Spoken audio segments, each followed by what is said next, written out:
Jorge Rafael Videla, reclusión perpetua con más la accesoria del artículo 52 del Código Penal.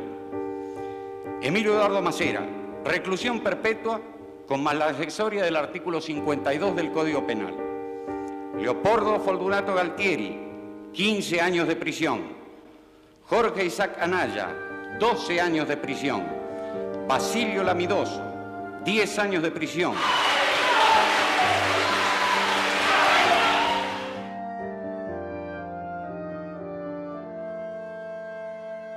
Argentina, un país dueño de una de las riquezas naturales más grandes del planeta.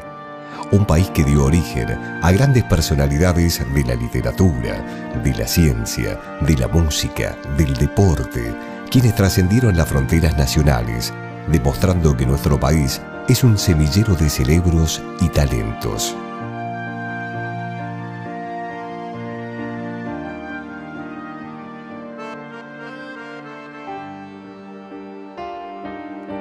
Al mismo tiempo, es una tierra donde la decadencia de los valores humanos proyectó más de una vez su oscura sombra.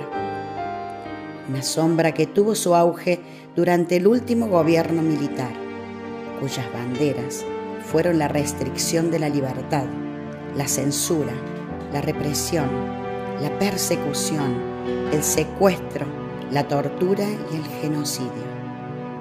Un gobierno dictatorial que, no saciado con tantas atrocidades cometidas, desató una guerra imposible que arrebató de los tibios brazos de sus madres a miles de chicos inocentes que fueron depositados en un frío y desértico territorio donde serían presa del hambre, del frío, del terror, de la desesperación y del acecho de un enemigo con una capacidad bélica inmensamente superior.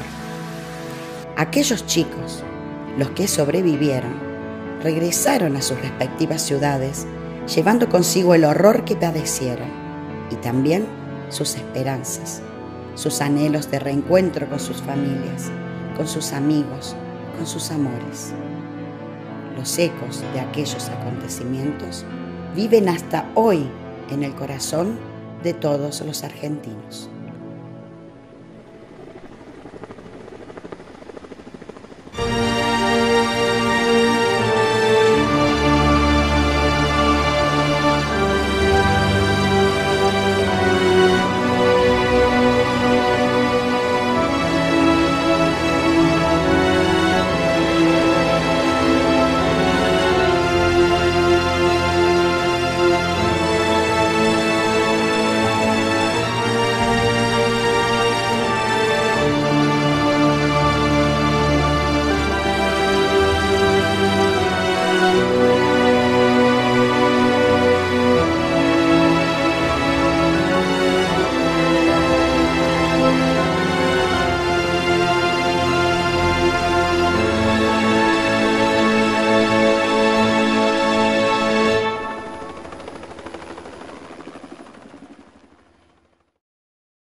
El 25 de mayo de 1973 asume como presidente de la Nación Héctor José Cámpora, finalizando el gobierno dictatorial del general Alejandro Agustín Lanusse y preparando el regreso de Juan Domingo Perón, quien asumiría su tercera presidencia el 12 de octubre de ese mismo año.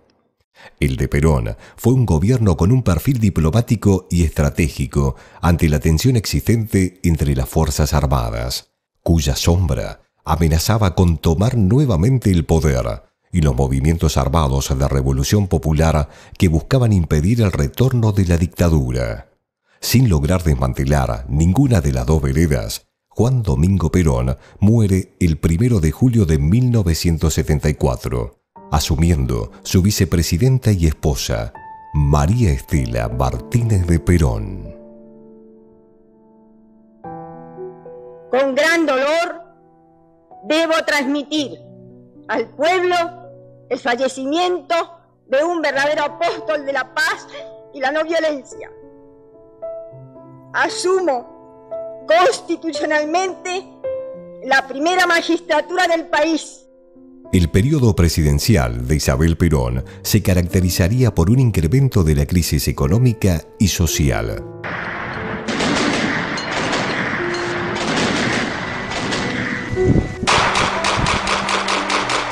Había prosperado el accionar de la guerrilla, lo que llevó al gobierno a crear la infame AAA a manos de José López Rega, el Brujo, como era apodado.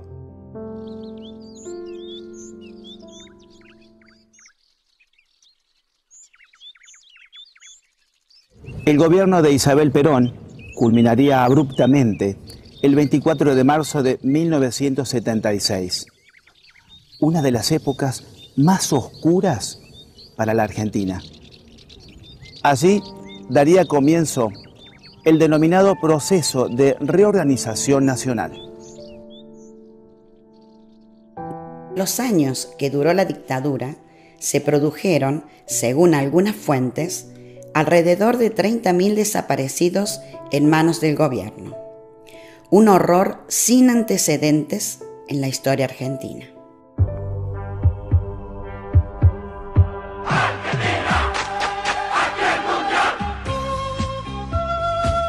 1978.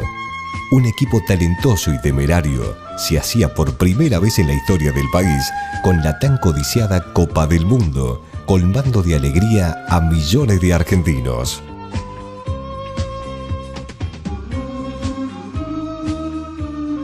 Declaro oficialmente inaugurado este 11º Campeonato Mundial de Fútbol 78.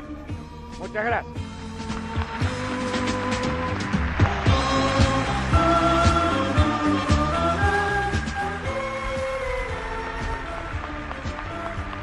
Se la lleva Dil entre dos, bien, buena gambeta. Entra Luque, ganchó para Kempe, peligro, tiro, gol, gol,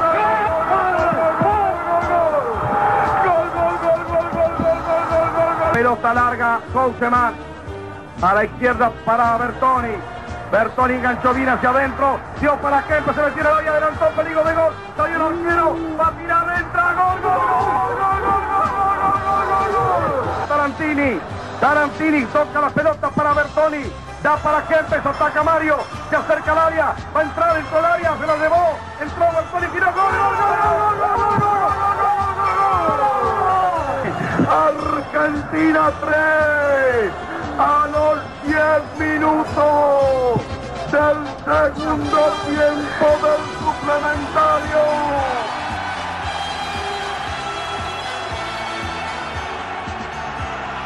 Asciende ahora al palco oficial.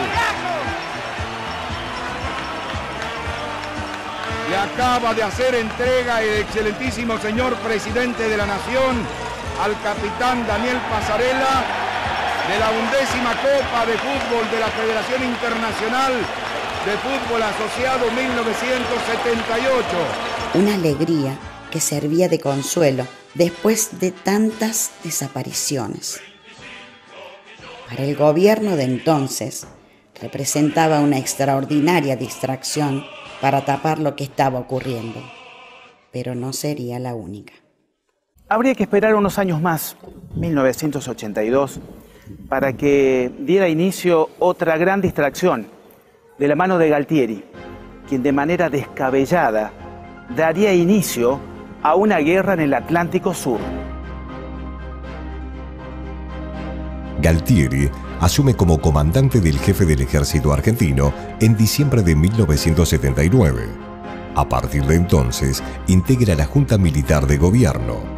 Este ambicionaba un golpe de Estado contra el entonces presidente de facto, Roberto Eduardo Viola. El gobierno de este último sufría, por aquellos años, una gran crisis económica y el pueblo argentino mostraba ya serios indicios de intolerancia. La colimba, término popular utilizado para dar inicio a la instrucción militar en los varones de 18 años. Un día, esos hijos que vimos crecer desde la cuna son convocados para dar inicio al servicio militar obligatorio.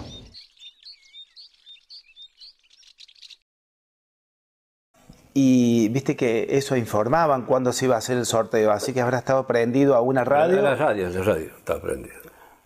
No, vos sabés que lo vi después, yo lo escuché por la radio, me llegó una carta que tenía que presentarlo a San Antonio Par.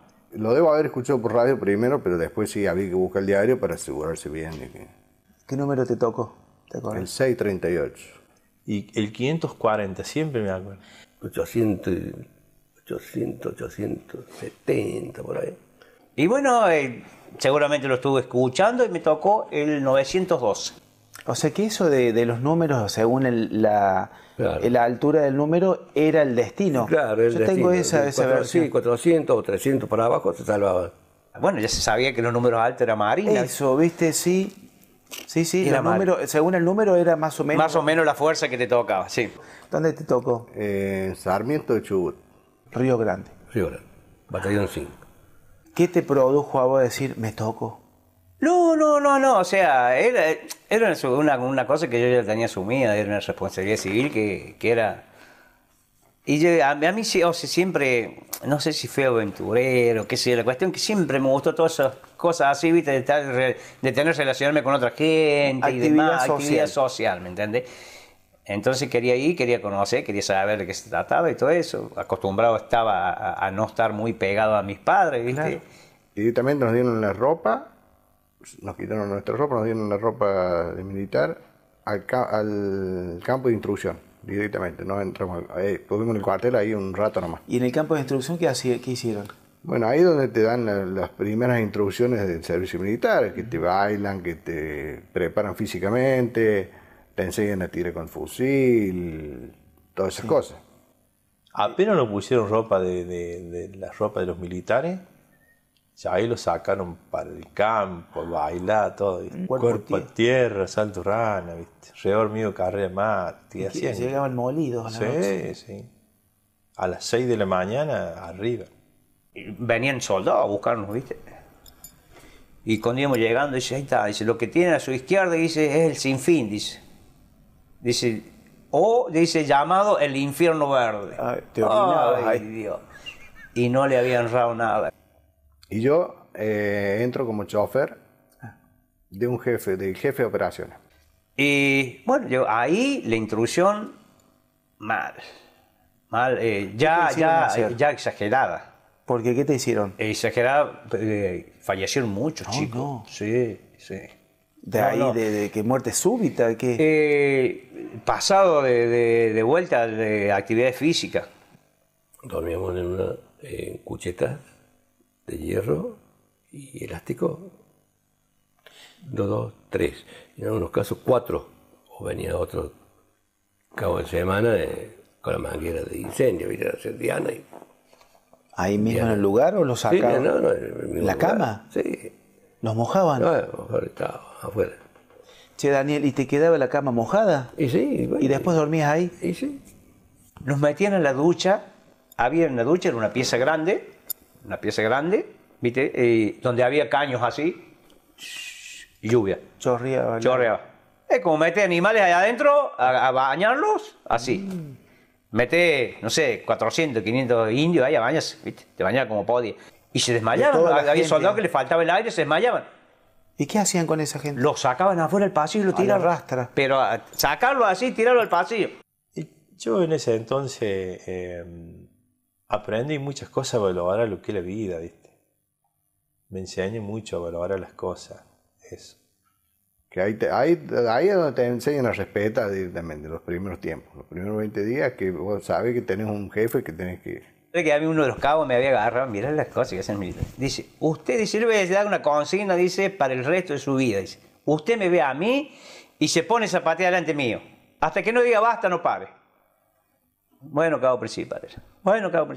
Así que yo iba caminando y lo veía. Y él estaba hablando y yo...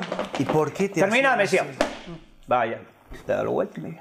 ¿Qué buscaban con él? No sé qué buscaban, pero yo donde lo veía me tenía que poner zapatia. Y ellos te decían, dice, tienen 6 minutos para comer. Si no comían esos 6 minutos, ellos te levantaban todo. Para cómo era un cabo que era a veces un comando, ¿viste? Medio que ya se pasan de Sí, sí, sí, sí. Y después lo vi un día, pobre cabo, porque resulta que él, según yo, era mi amigo, ¿viste? Porque él los metía, donde estábamos en la cuadra, ¿viste? Los sacaba afuera, bailando, ¿viste? Afuera carreamar, ¿viste? Y se paraban en la puerta y con el cinturón ese ancho que tiene, como que tiene policía, cintazo, ¿viste? Y a mí nunca me había pegado, ¿viste? Oh, me dio el cabo asiento, dice, oh, qué puta, ¿viste? A mí no me pega porque yo soy amigo de él. Un día me agarró ida y vuelta, lo odié para toda su vida. El amigo mío me dio ida y vuelta. Cintazo. No está de más decir que nuestros soldados fueron utilizados como carne de cañón. No solo en los 6 golpes de Estado que tuvo el país, sino también en los conflictos por la soberanía de Chile y Malvinas. En 1978, los conscriptos fueron colocados a lo largo de la frontera con Chile en lo que se llamó Operación Soberanía, por medio de la cual Argentina estuvo a punto de iniciar un conflicto armado con nuestro país hermano. En diciembre del 78, Argentina se encontraba en pleno gobierno de facto de Jorge Rafael Videla y Chile transitaba el gobierno de facto de Augusto Pinochet. La crisis entre ambos países por la soberanía de las islas del Canal de Beagle había llegado a un punto tal de tensión en que la guerra parecía casi inminente, y el hecho de que los dos estuviesen gobernados por regímenes militares fue decisivo para delinear tan insólito escenario. Si la guerra se declaraba, se hubiera producido, quizás, el acontecimiento más sanguinario del siglo XX dentro del continente americano. La idea de un enfrentamiento con Chile no era tan descabellado.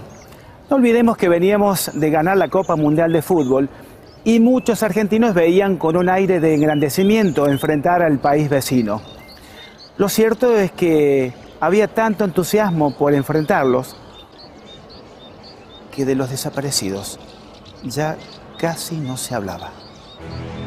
El 22 de diciembre de 1978, la Armada Argentina lleva a cabo la Operación Soberanía, con el objetivo de tomar por la fuerza las islas Picton, Nueva y Lennox, las cuales eran los territorios en disputa.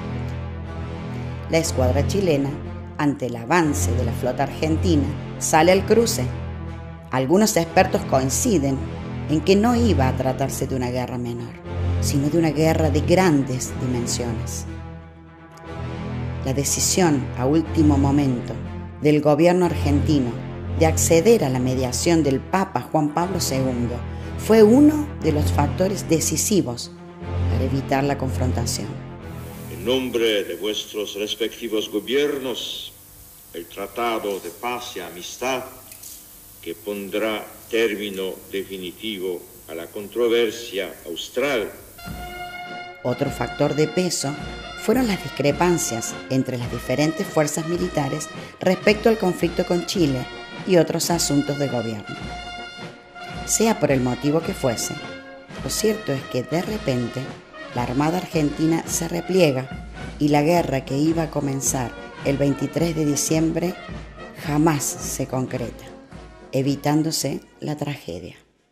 En 78 sigue el conflicto con Chile sobre la isla. Sí. Nos destacan a nosotros, el Batallón 5, a la frontera. Y a mí, con mi grupo de ametralladoras y un cabo, vamos al puesto de Radman, que está a unos metros de la... ¿Grupo de qué? El grupo de ametralladoras. Ah, vos manejabas. Sí. Y esperando la voz de ataque o defensa. ¿Cuántos días estuvieron ahí? 78. Un mes. ¿Qué les decían? Es como yo te decía antes, que te enseñaban la condición. Ustedes están para defender la patria. ¿Te sentías instruido para estar ahí? Sí. Nos enseñaron eso. Apenas llegamos nomás a agarrar un fusil y en la semana íbamos a hacer 3, 4 veces el tiro. Claro, práctica. Práctica. A introducción, cómo hacer una formación de ataque, dónde va a ir la ametralladora, dónde va. Existía un proyecto del almirante Emilio Massera de recuperar las Islas Malvinas, y el ejecutor de dicho proyecto fue el almirante Jorge Isaac Anaya, quien contaba con el apoyo del brigadier Basilio Lamidoso y del general Leopoldo Fortunato Galtieri. Este último solicita el apoyo de la Junta Militar para ser nombrado presidente y poner el proyecto en marcha, por lo que la misma pide al presidente Eduardo Viola su renuncia. El 22 de diciembre de 1981, el general Galtieri asume como presidente de la nación. Juro por Dios nuestro Señor y ante estos santos evangelios desempeñar con lealtad y patriotismo el cargo de presidente de la nación argentina. El descontento popular llegó a niveles críticos y una movilización convocada por partidos políticos y sindicatos con el lema Paz, Pan y Trabajo copó las calles, sufriendo una brutal represión policial. Entre marzo y abril de 1982 hubo 5 manifestaciones contra el gobierno militar, siendo fuertemente reprimidas. 3 de ellas organizadas por los familiares de los desaparecidos. La popularidad del gobierno estaba en decadencia. El régimen militar se desmoronaba, mientras la inflación monetaria ascendía cada vez más y el PBI se reducía, por lo que la Junta Militar necesitaba una maniobra extrema para ganar el apoyo del pueblo. Y esa maniobra fue la denominada Operación Rosario, que consistía en un plan de desembarco en las Islas Malvinas. El 2 de abril de 1982 se pronuncia desde el balcón de la Casa Rosada, por parte de Galtieri, aquella nefasta frase. Si quieren venir, que vengan, les presentaremos batalla. A partir de ese momento, comienza a soplar una fría brisa, creando una tormenta sobre nuestros queridos soldados.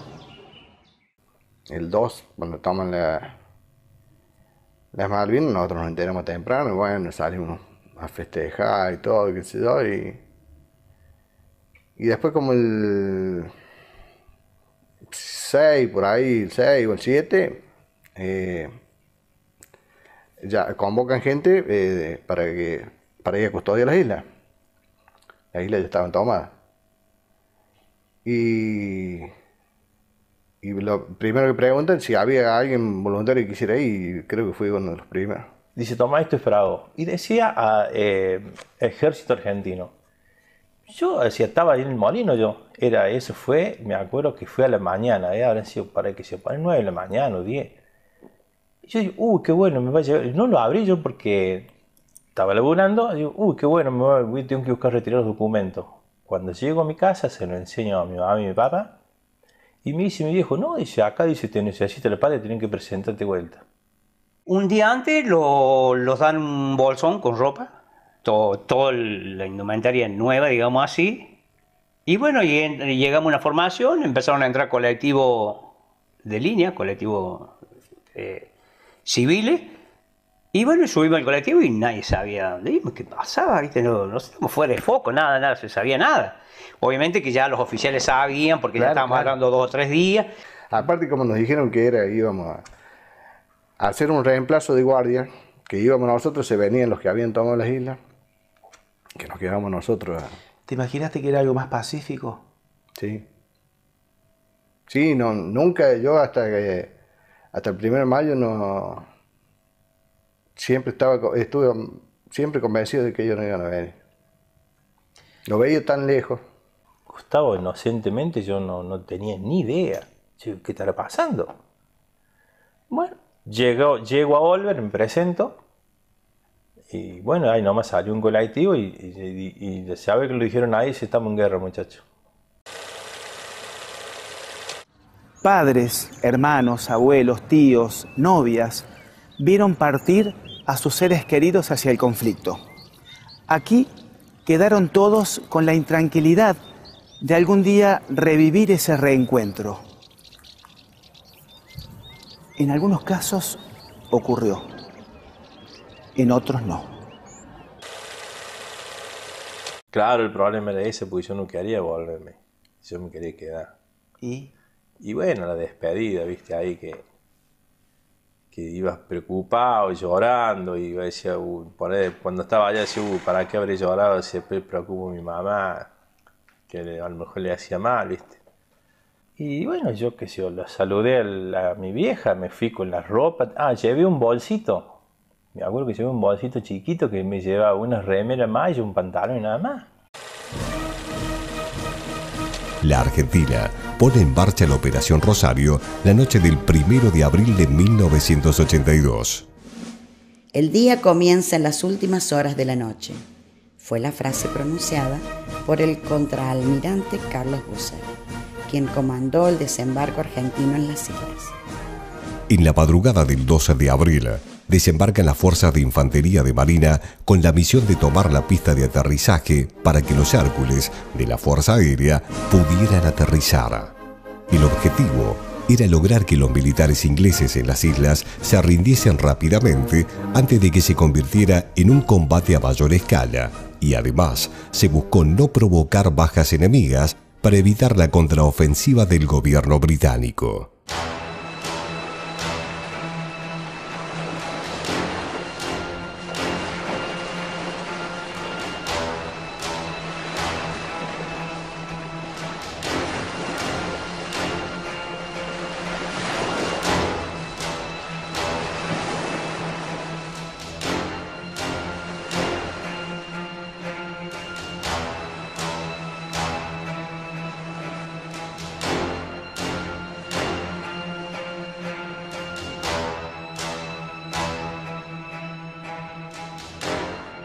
Un grupo tomó el cuartel de la guarnición inglesa poco antes del amanecer, y otro grupo, al mando del contraalmirante Carlos Busser, desembarcó en la isla Soledad, tomando prisionero a Rex Hunt, gobernador de las islas.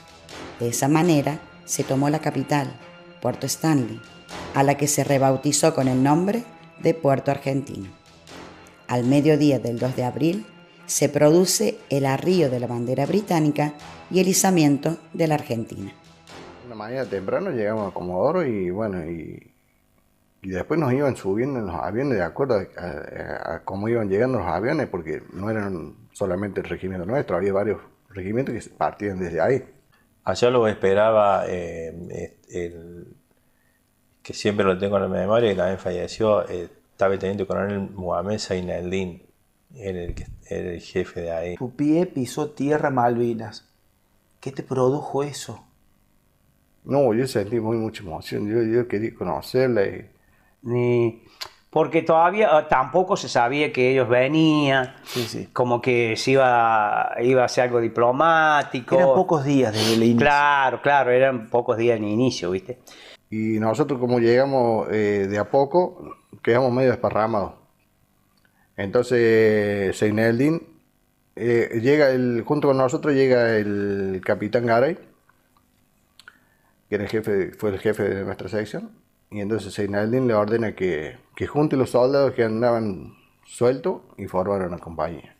Llegamos ahí, ya tenían todo preparado, afuera nomás, hacía un frío, Gustavo.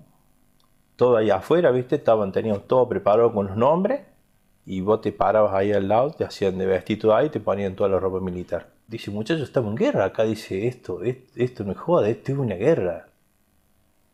No, nunca había agarrado un arma. Desde que yo salí del servicio hasta que yo llegué, que habrán pasado como 5 o 6 meses, creo. No sé si más, Gustavo. Yo nunca más había agarrado un arma. Lo primero que se me venía a mí en la mente era mi madre, ¿viste? Mi madre decía, pobre mi madre, ¿qué le estará pasando? ¿Cómo le estará pasando? Yo me preocupaba yo por ella, ¿viste? Y a lo mejor diría, bueno, yo lo estaba pasando mal yo. No se conformaba, todavía no había empezado el combate. Pero sí había disparos de buque hacia la primera línea. ¿Sí? Los buques ingleses. Hacia la primera línea. Hay que estar ahí. Porque si yo ya sabía que la misión de la Fuerza Naval es ablandamiento de posiciones enemigas.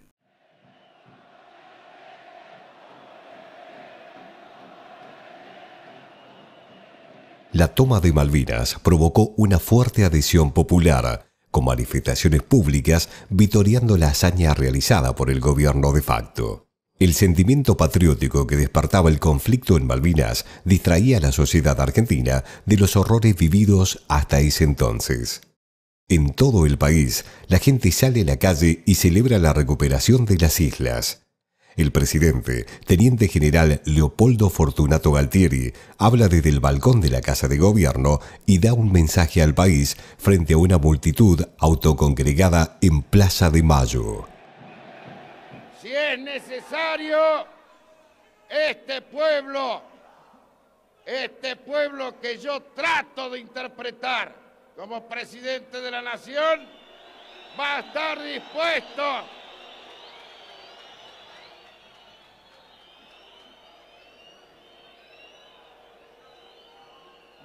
dispuesto a tender la mano en la paz con hidalguía y en la paz con honor, pero también dispuesto a escarmentar a quien se atreva a tocar 1 metro cuadrado del territorio argentino.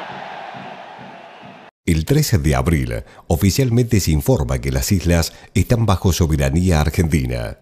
Gran Bretaña rompe relaciones con Argentina y la primera ministra británica, Margaret Thatcher, anuncia el envío de las Fuerzas Armadas. El 7 de abril, la Junta Militar nombra a Mario Benjamín Menéndez gobernador de las Islas Malvinas, Georgias del Sur y Sandwich del Sur. Rusia declara su apoyo a la Argentina. Estados Unidos brinda armamento de última generación, logística e información de inteligencia a las tropas inglesas. El 10 de abril se pone en marcha una multitudinaria manifestación popular en apoyo a la recuperación a las Islas Malvinas, y Galtieri, desde los balcones de la Casa Rosada, dirige una vez más la palabra a los manifestantes. El 11 de abril, Juan Pablo II exhorta a ambos países a evitar la guerra. El 1 de mayo, la Fuerza Aérea Británica pone en marcha la operación Blackback con el primer ataque.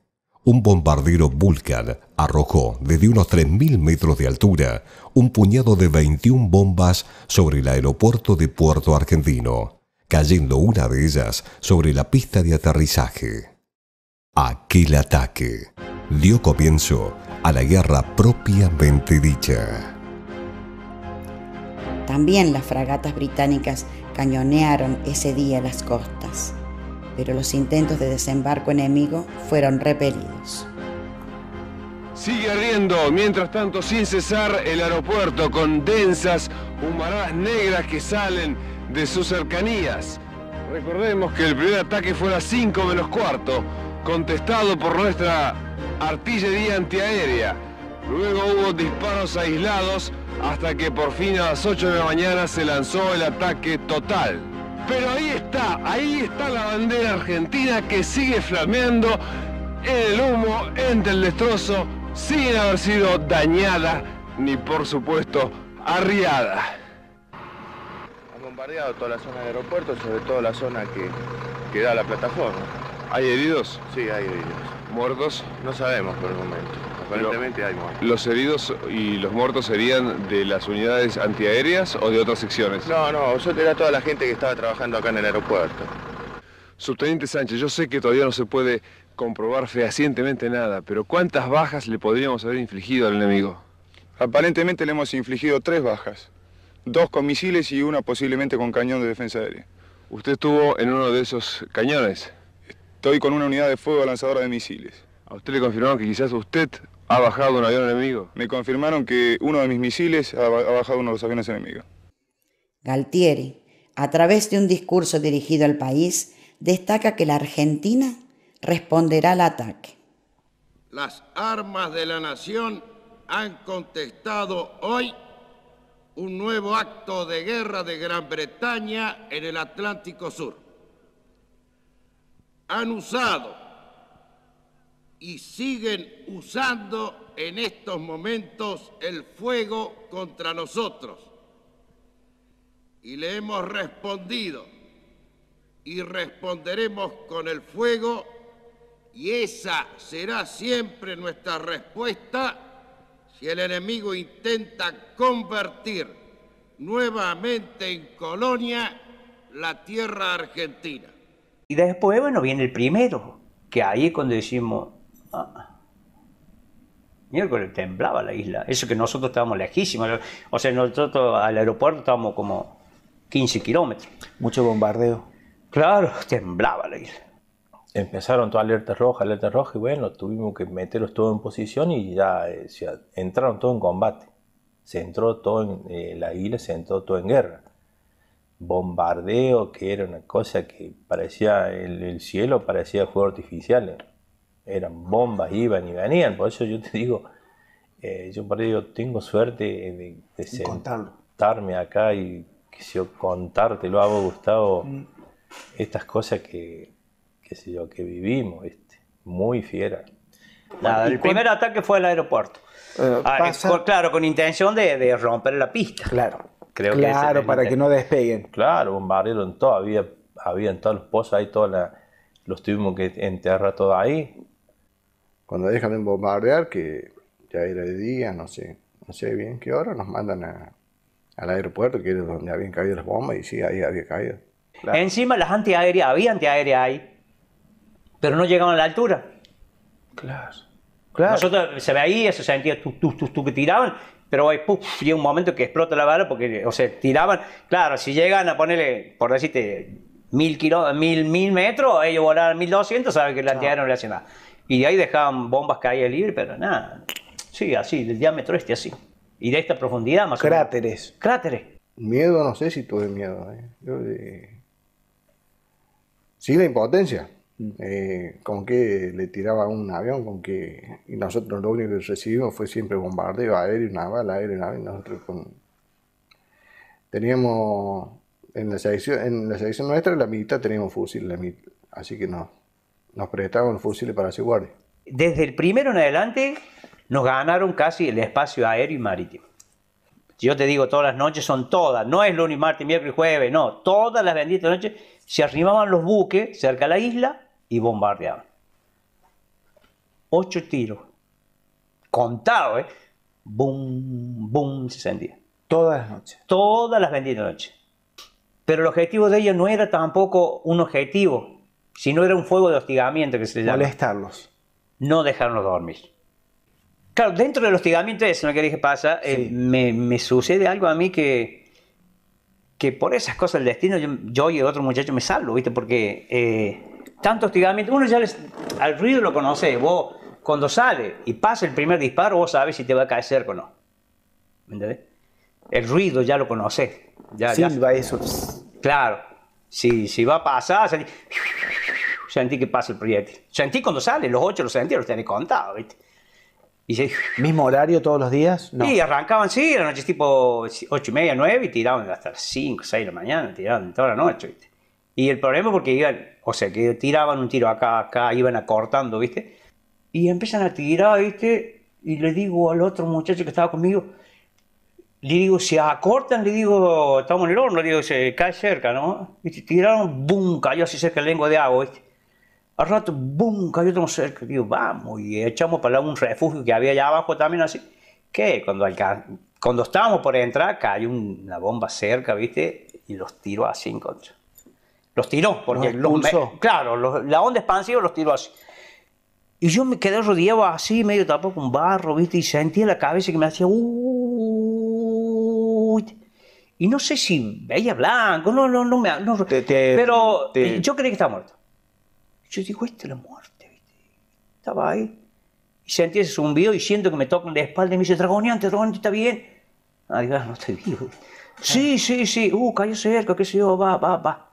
En una vez estaba así, durmiendo, y siento que viene un soldado a despertarme para yo tomar la guardia. Es Lazarte de apellido, es tucumano. Me dice, Dragoneante, tiene que tomar la guardia. Bueno, le digo, ¿viste? Me pongo los botines, ¿viste? Que se lo borseguí. Miro la hora, yo no me acuerdo, parece que era a las 4 que tenía que entrar. 4 menos 20 me llama. Bueno, me acuerdo que salgo, ¿viste? Y le digo, Pérez, me voy. Le digo, me voy. Yo digo, bueno, si me voy al refugio. Dice, bueno. Me voy, tomo la guardia, le digo, escuchame, me llamaste antes que se va. No, no sabía la hora. Empezaron a tirar los bombardeos y empezaron a caer cerca, voy, me meto a un refugio y siento que cae uno cerquísima, ¿viste? Yo estaba más, la CF estaba como unos 50 metros donde estaban los refugios míos, ¿viste? Y siento que cayó arriba en la ladera. Y empezaron los gritos, hay herido. Los arribamos para ahí, dicho y hecho, fue herido Franco Zacaria. Falleció hace poco, muchacho. Él estaba durmiendo así inclinado, la bomba cae arriba y viene la esquina, le pega acá y sale por la clavícula. Bueno, todo hay un movimiento que te llevarlo y qué sé yo, tomo la guardia de vuelta. Y el otro día de la mañana me voy, ya dejo la guardia, tomo otro, cuando voy a ver la carpa. Había caído 3 metros la carpa. Ahí nomás. Un colador la carpa. Un colador y se había caído, había roto los jalones, de esa. Que si a mí la Lasarte no me despierta 20 minutos antes, nos agarra ahí acostado a mí de Pérez. Fue un gran error suponer que la ubicación geográfica de las islas significaría un obstáculo para los ingleses. El 12 de mayo, Thatcher y su gabinete dan la orden al submarino atómico Conqueror torpedear y hundir el crucero General Belgrano, en el que mueren poco más de 300 argentinos, casi la mitad de la totalidad de las bajas durante toda la guerra.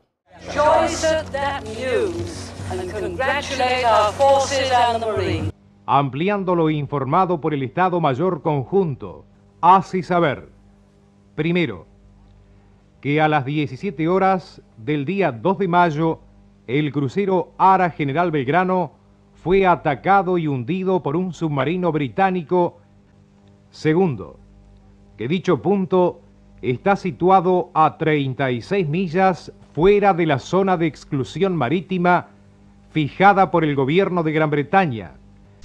Mrs. Thatcher, why, when the Belgrano, the Argentinian battleship, was outside the exclusion zone and actually sailing away from the Falklands, why did you give the orders to sink it? But it was not sailing away from the Falklands. It was in an area which was a danger to our ships and to our people on them. Outside the exclusion zone? But it was in an area which we had warned. At the end of April, we had given warnings that all ships in those areas, if they represented a danger to our ships, were vulnerable. When it was sunk, that ship which we had found was a danger to our ships. I think it could only be in Britain that a Prime Minister was accused of sinking an enemy ship that was a danger to our Navy, when my main motive was to protect the boys in our Navy. I know it was right to sink her, and I would do the same again. Y transporta a parte de los tripulantes del crucero General Belgrano, que fueron rescatados en el extremo sur del país. Repetimos entonces que 70 tripulantes del crucero General Belgrano son los primeros que llegaron aquí a la base aeronaval Comandante Espora. Y acá se repiten las escenas de emoción. Abrazos entre los familiares. Las escenas de emoción.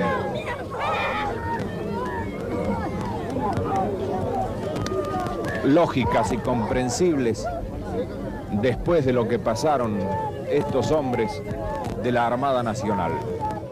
El 4 de mayo, aviones argentinos equipados con misiles hunden al destructor inglés Sheffield.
I got a few mates on there and everything, and I haven't heard how they are, but it's very disheartening, and, well, I can't really say much more.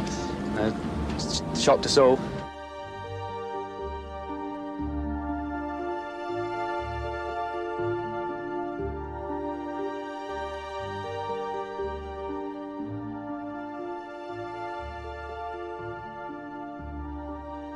Nos encontramos con un cuadro desalentador.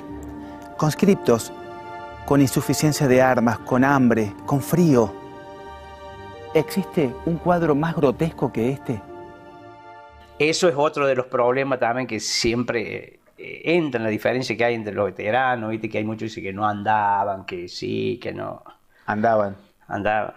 Lamentablemente, ejército llevó casi todo clase 63. Tenían 2 meses de instrucción. Claro. Nosotros veíamos que los llevaban a la lengua de agua y le hacían así el primer disparo al agua. Entonces no sabían desarmar un fusil, no lo sabían cuidar. Calculó hasta 2 meses bajo el agua y todo eso. Obviamente que el cerrojo iba dando unos tiros y se trababa. Claro. Si no lo sabe cuidar. ¿Y psicológicamente los prepararon? No, nada. No, nada. ¿Era un entusiasmo o Sí. hubo en algún momentito Sí. dijiste por qué? No, era un entusiasmo de ir a custodiar las islas. Era nuestra ahora. Nosotros fuimos sin armamento. Y la selección nuestra fuimos sin armamento. Sin nada. ¿Cuál era tu sección? Nosotros el equipo de combate Garay.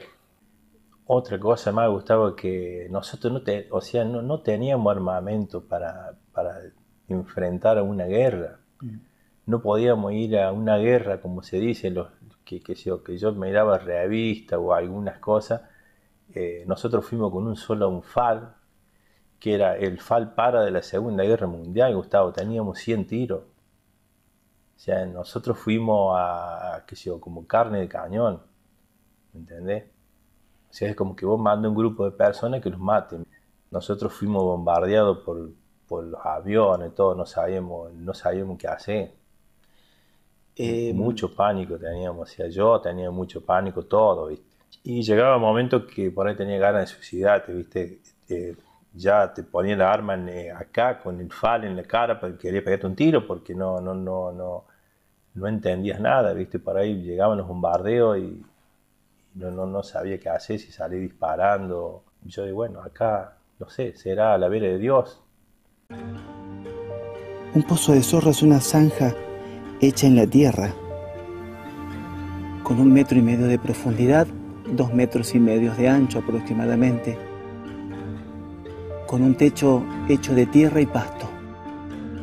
Allí, estos soldados pasaban horas, días, semanas, resguardándose de los ataques enemigos de los aviones, mientras estos arrojaban bombas por donde se les antojase.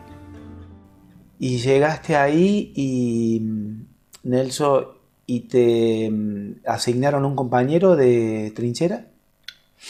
No, hicimos posición en un lado, hicimos en otro, y volvíamos siempre a dormir al altillo. Y después ya fuimos, hicimos las posiciones nuestras, y ahí sí, viste que en el bolsón de campaña cada uno lleva un paño de carpa que se arma con 2 paños, la carpa se arma con 2 paños. Entonces ahí encontrás tu compañero. Pero el pozo, supuestamente, ahora que este muchacho me comentó, yo lo hago con Eira. Y ellos, el pozo del lado. Se armó todo, bueno, y se empezó a hacer los refugios como había montaña al frente y siempre había algunas donadas, piedras, entonces entre las piedras se buscaba, riel, algunos cruzados, se cruzaba entre piedra y piedra y se le ponía pasto arriba, chamba, todo, se armaba el refugio y todo eso, donde cada uno se refugiaba ahí, o sea, tenía para dónde dormir, se iba hacia la casa. ¿Y cómo fueron esos días, esas noches? Ni bien llegaste, con ese frío, ese viento. Sí, o sea, una terrible, o sea, frío, llovizna, constante casi. Y nosotros a la noche rogábamos que helara, porque si helaba, al otro día había una horita de sol. Y después ya qué helado. Y después mojado constantemente. Eso nosotros, donde teníamos el pozo de zorro que se llama, había mucha humedad, estaba muy pegado al mar. ¿Y ese pozo de zorro lo habían hecho alguien antes o ustedes tenían que fabricar? No tuvimos que hacer todo nosotros eso. ¿Y qué herramientas les daban? Teníamos la palita esa de campaña, que a lo mejor la has visto por ahí, con eso. Pozo de zorro. Pozo de zorro.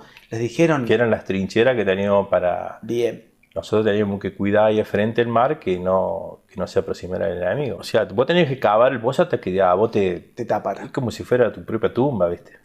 O sea, en el dicho está escrito eso. Te cavabas tu propia tumba. Teníamos alertas que siempre eran... Nunca tuvimos una alerta verde, que si una alerta, cuando se llamaba alerta verde, podía que sea salir un ratito del pozo y que si aunque sea parate o que si vos mirá, todo siempre alerta naranjo-roja, naranjo-roja.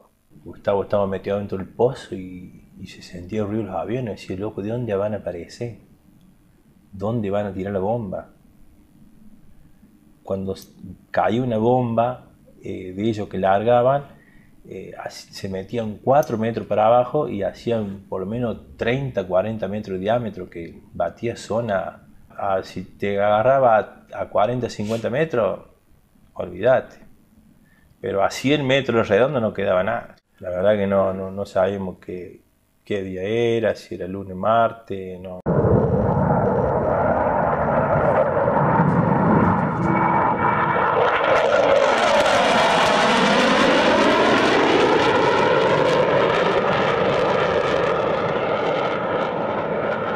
La mañana del 21 de mayo de 1982, la Argentina se enfrenta al desembarco masivo del ejército británico, la cual más tarde sería llamada la Batalla de San Carlos.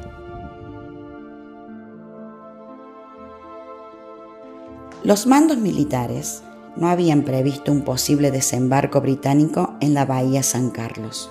Por consiguiente, la zona en cuestión estaba desprotegida. En la madrugada del 21 de mayo, el equipo de combate Güemes detectó a un buque británico y le disparó con sus cañones, a lo que el buque enemigo respondió. Esa misma madrugada, paracaidistas, helicópteros y lanchones de desembarque arribaron a las costas malvinenses, posicionando en tierra a las diferentes fuerzas británicas.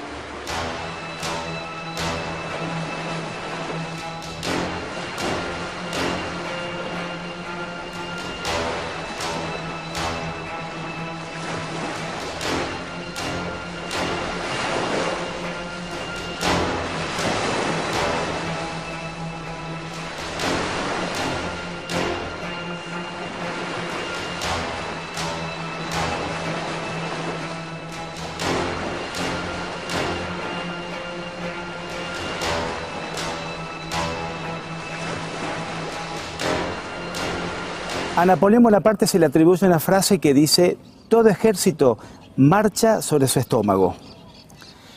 Al parecer, en la guerra de Malvinas, esto no sucedió. Nuestros soldados pasaron frío, mucho frío. Del descanso, ni hablar. Tenían muy pocas horas para dormir.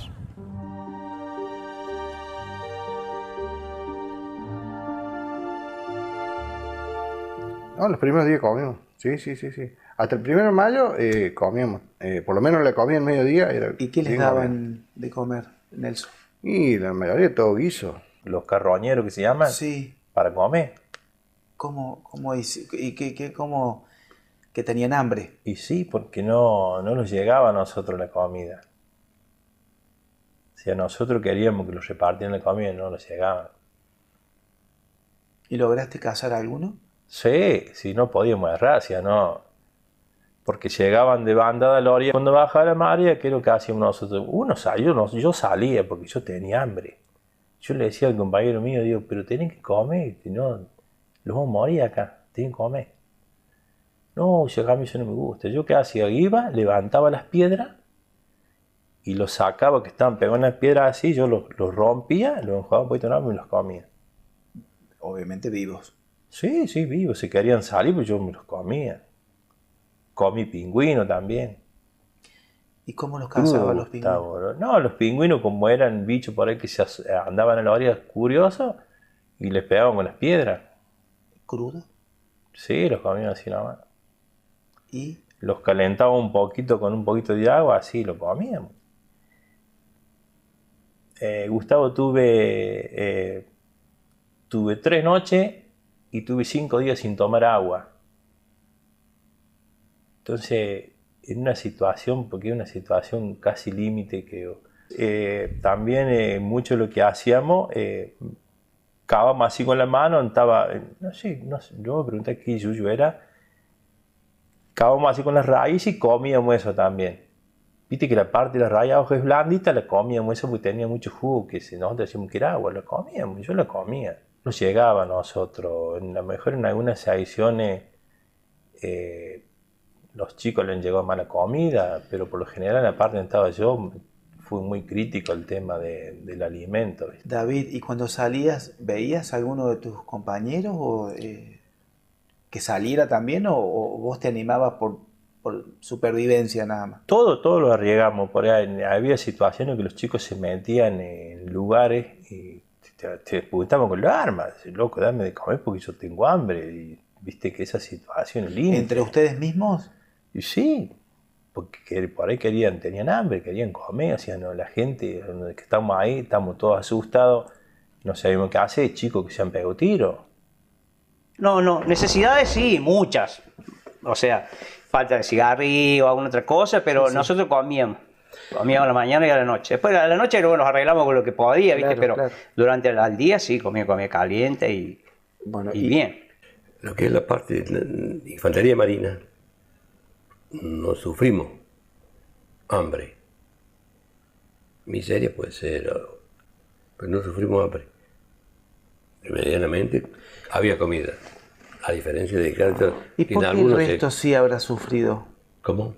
¿Por qué el resto, los que no eran de infantería, habrán sufrido? ¿Qué pasó ahí? Porque hay mal organizado. No, dependía de la logística de cada cuerpo, de cada fuerza. La forma de trabajar de uno es diferente a la armada y diferente a lo de fuerza aérea. Claro. Ya al estudiar la carrera, hay una parte que dice que la logística se prevé no para un solo combate, ¿sí? Se prevé para varios combates, y entonces se acapara comida, ¿sí? Para prever 2 meses, 3 meses de combate. No le llegó el material que tenía en tiempo y forma. ¿Por qué? Porque los aviones ingleses ya habían cortado el suministro del continente a la isla. La mala logística de lo que es la parte de ejército. Mala logística, mal distribuida. Ahí se da una pauta de que todo estuvo mal. Todo mal. ¡Viva la patria!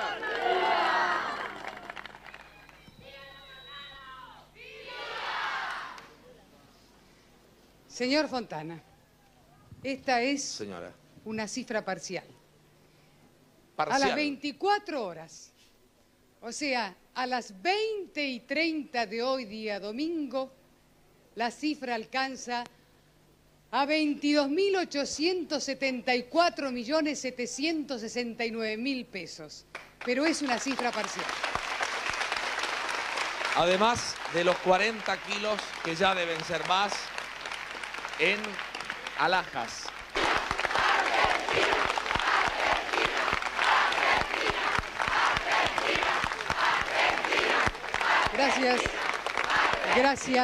Gracias Argentina Televisora Color. Gracias por rescatarnos a Fontana y a mí este momento que va a ser absolutamente inolvidable en nuestras vidas. Cacho, por favor, creo que tenés una carta para leer. Una carta que dice: Les ruego el máximo de silencio, por favor.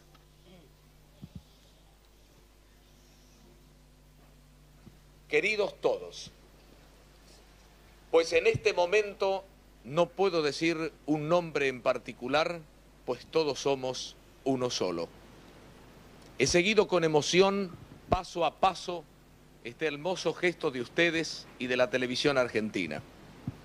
Pongo a disposición un cheque por 9 millones de pesos, porque hoy, al recibir la comunión en la iglesia de Estela Maris, pedí por todos los hijos de las madres argentinas.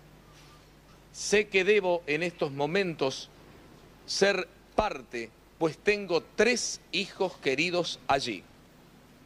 Pero pueden estar seguros que mi esposo defenderá esas islas hasta las últimas consecuencias. Pido que esta tarde, lo hacemos ahora, antes de entonar el himno nacional, se haga un minuto de silencio por esa juventud que entregó su vida. Firma Susana Argüello de Menéndez, la señora esposa del gobernador de las Islas Malvinas, el general Mario Benjamín Menéndez. Guardamos entonces, señoras y señores, como instancia final de este programa, un minuto de silencio. Es medio bravo, es una cosa que nosotros le pasamos, yo a mi parte la pasamos muy mal. Yo, lo que te dijo el veterano de guerra ese, a lo mejor sí, la visión que él tenía, a lo mejor ha sido un personal de cuadro que él, como él era un jefe, entonces él tenía para llegar todo lo que nosotros queríamos y no lo teníamos, porque estaba ahí todo eso, pero no te lo hacían llegar. Claro. Viste que acá se habló mucho, que tejieron, mandaron cosas y nunca llegó. ¿Eso fue cierto? Fue cierto, sí. Eso, yo lo vi, yo vi muchas esas cosas. En el Regimiento 8 de Infantería de Comodoro Rivadavia se llevaban muchas cosas ahí. Y llegaban todos en tren. Y se quedaban los trenes ahí en la parte esa, loco, ahí nadie tocó nada, Gustavo, ahí. Y llegaban cajas con chocolate, cajas con bufanda. Los tejidos esos que hacían. Pasamontañas, sí. Viste que siempre se habló de que no llegaban, Claro, sí, llegaban. Vos podés contar que llegaban. Sí, llegaban.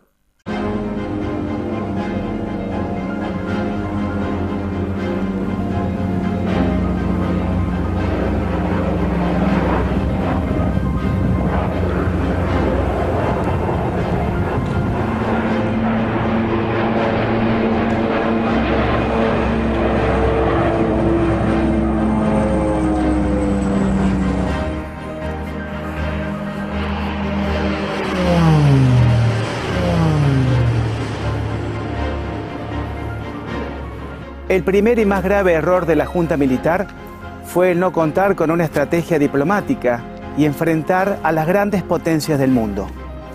El segundo grave error fue creer que Inglaterra no querría invertir en una guerra. El tercer gran error fue el no contar con una estrategia anticipada y comenzar a improvisar. Luego vinieron más errores, innumerables errores.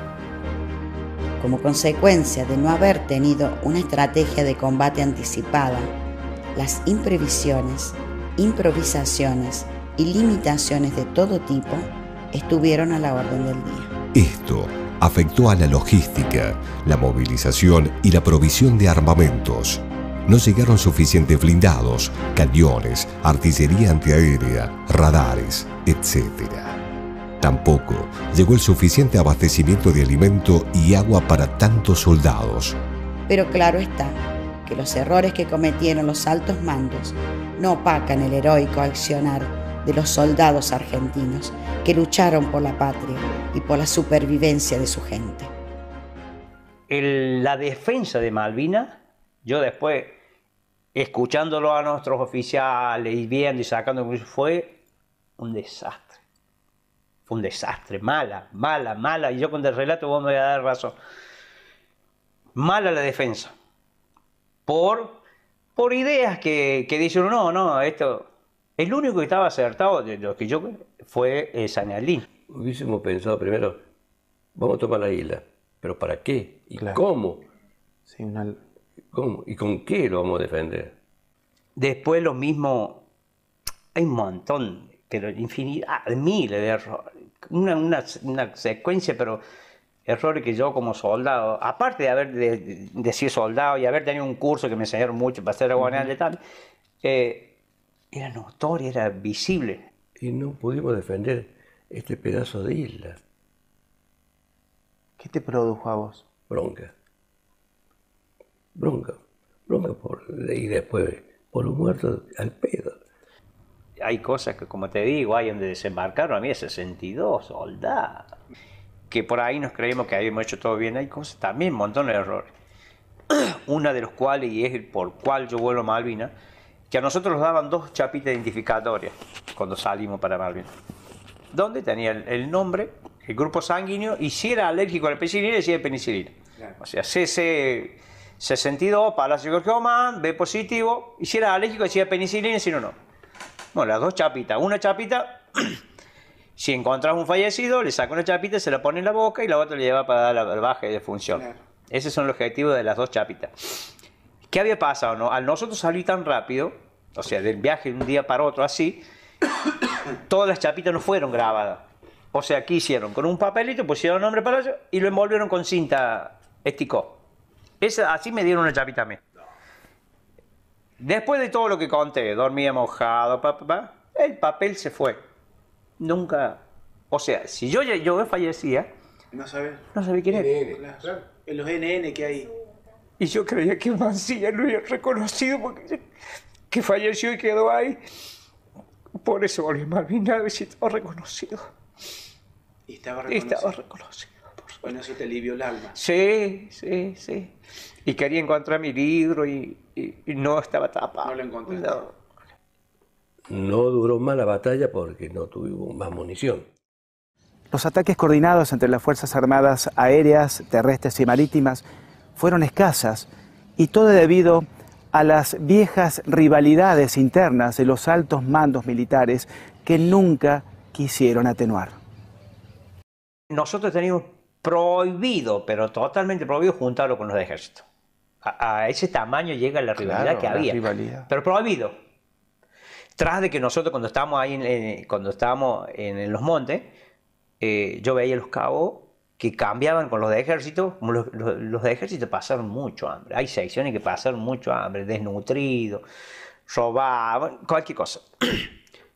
Cambiaban ellos, los cabos nuestros, le cambiaban la granada por corned beef, por comida. Escúchame, digo, cambia la granada de algo que te va a salvar la vida. Era el hambre que tenían. Subsistir. El gobierno mantuvo durante la guerra una eficaz propaganda para mantener el apoyo popular. Los comunicados oficiales emitidos por radio y televisión nos decían que la Argentina venía ganando la guerra. No daban muchas informaciones. Por ejemplo, los noticieros, cuando yo leía algunas revistas, algo eso, los noticieros daban que el conflicto en Malvinas se estaba saliendo todo bien, que los ingleses no los podían llegar, que estábamos ganando la guerra, que dice que habían hundido buques y tanto así. Claro. Resulta que no, que era el 1%, sí, el otro era todo, era todo periodismo. Claro.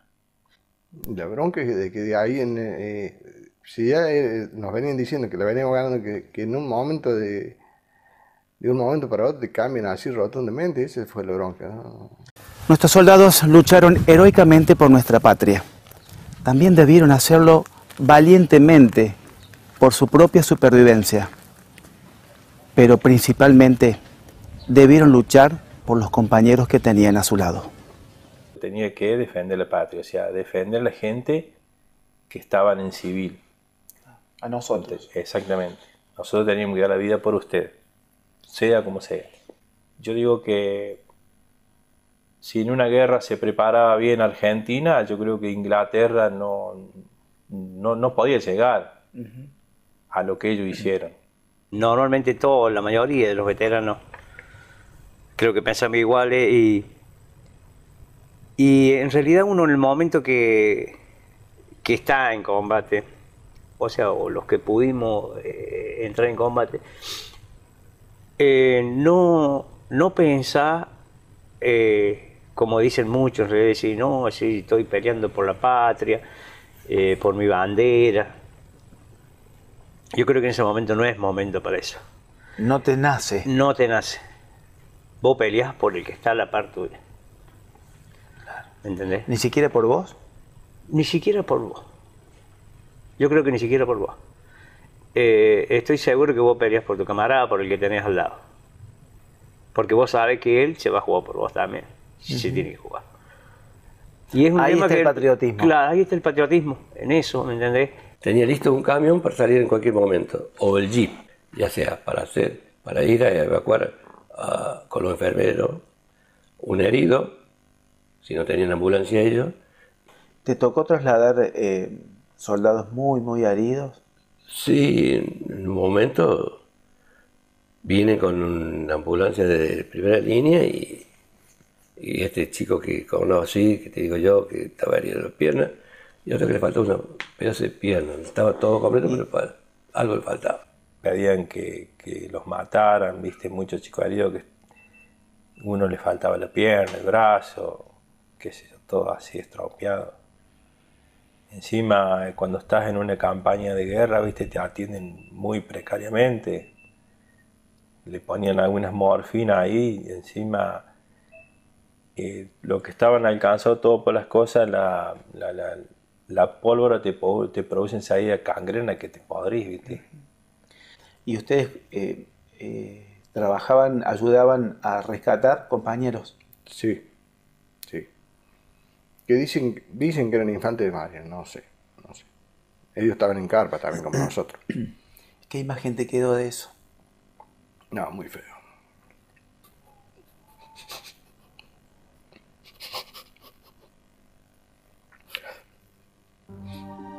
En junio, desde Inglaterra parten, a bordo del transatlántico Queen Elizabeth, 3.000 soldados británicos hacia las islas, entre ellos un regimiento de los míticos fusileros Gurkhas, especialistas en combate cuerpo a cuerpo. El 11 de junio, el Papa Juan Pablo II visita la Argentina para mediar por la paz. Quiero también, juntos los señores cardenales, bendecir todos los presentes y todos los ciudadanos de Buenos Aires y de Argentina.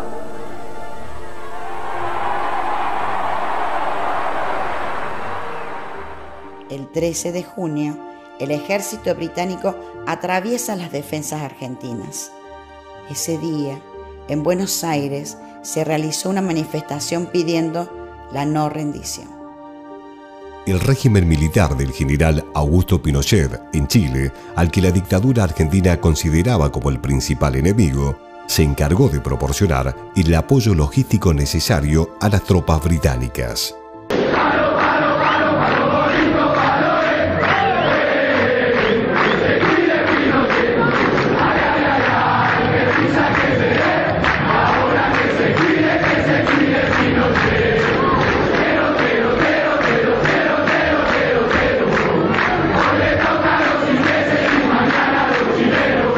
El ejército argentino, en inferioridad logística, naval y aérea, se encontró en una situación insostenible. El combate final duró 3 días, en los cuales hubo poca organización, en medio de una feroz embestida por parte de los ingleses, superiores logística y tecnológicamente, quienes incluso utilizaban miras infrarrojas que les permitían ver en la oscuridad y en la niebla, significando una gran ventaja contra las tropas argentinas. Había explosiones ensordecedoras por todas partes. Los soldados argentinos heridos eran arrastrados por sus compañeros para ponerlos a resguardo. Nuestros chicos lucharon hasta el cansancio, agobiados por el frío, el agotamiento, el aturdimiento. Lucharon hasta último momento. Pero ante la falta de recursos, lo único que les quedó fue su valentía. O sea, las noches donde más combatimos nosotros, que fue la del 12, 13, bueno, y la noche del 13. Claro. Bueno, ahí es sangriento. ¿Eh? Muy sangriento, muy Sí, sí, sí. Y encima nosotros tuvimos la gran suerte que por la posición de nuestra batería no fuimos detectados por los observadores adelantados. De ver las otras baterías que estaban en el valle en la forma que los cañoneaban. Pero te juro, yo había un momento que decía, no quedó nada. ¿Cómo aguantan todo esto? Claro. Claro, viste, veía que boom, boom, cañonazo así, viste, fogonazo así de azules, de pólvora, viste, así. Tras de esto, que nosotros el último día, nos queda un solo cañón, los otros inutilizados, uno pata dado vuelta. El día 12 fallece un conscripto, Falcón, justo Falcón, y he herido un cabo segundo de Rosario, Yaco. Bueno, esos 2 días de terror, luce de bengala.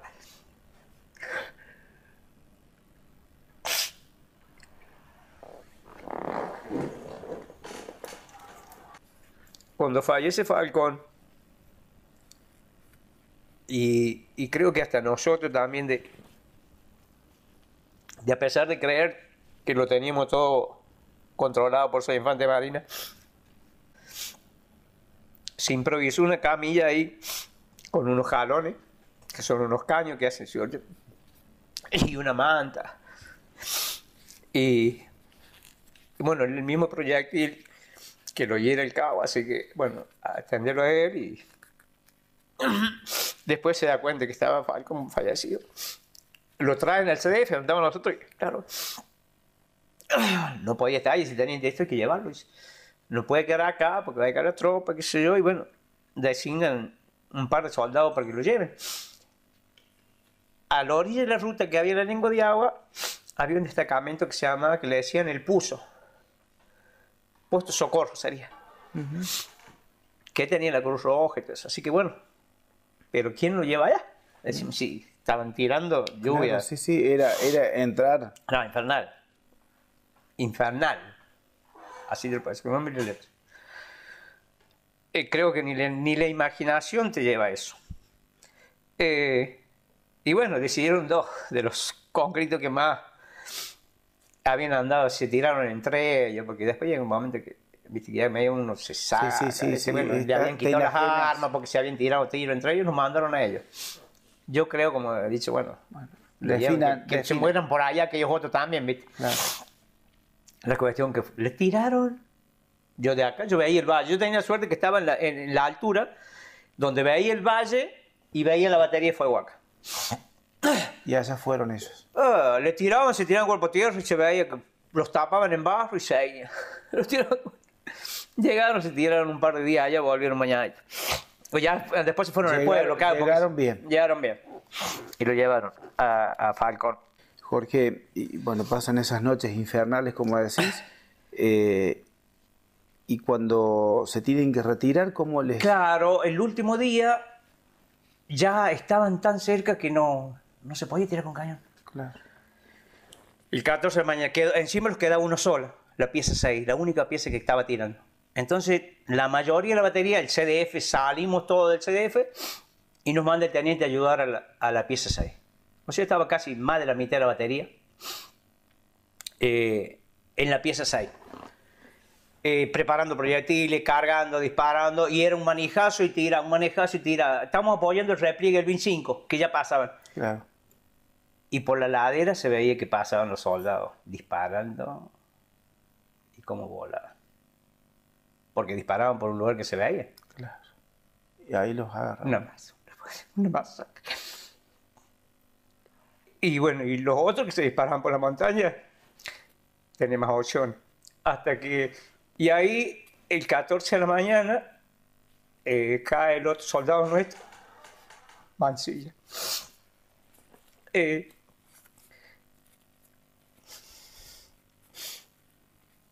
Minutos antes de replegarnos. Que inclusive no se lo pudo socorrer, no se lo levantó, quedó ahí.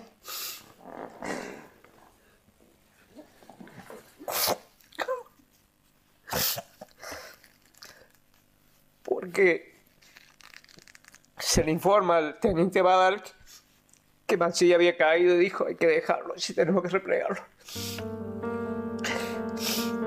El 14 de junio de 1982, el general británico Jeremy Moore acepta la rendición del general argentino, gobernador de las islas, Mario Benjamín Menéndez.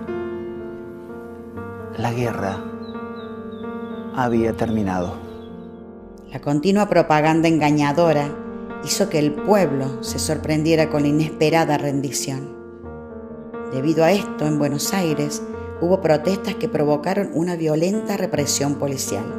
El combate de Puerto Argentino ha finalizado. Nuestros soldados lucharon con esfuerzo supremo por la dignidad de la nación. Los que cayeron están vivos para siempre en el corazón y la historia grande de los argentinos. No tenemos solo el bronce de las antiguas glorias. Tenemos nuestros héroes, hombres de carne y hueso del presente, nombres que serán esculpidos por nosotros y las generaciones venideras.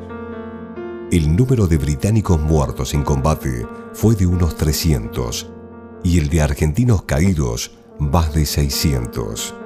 Fuentes extranjeras la calificaron como una pequeña gran guerra y la primera de la era de los misiles. Una pequeña guerra, pero con las secuelas de todas las guerras.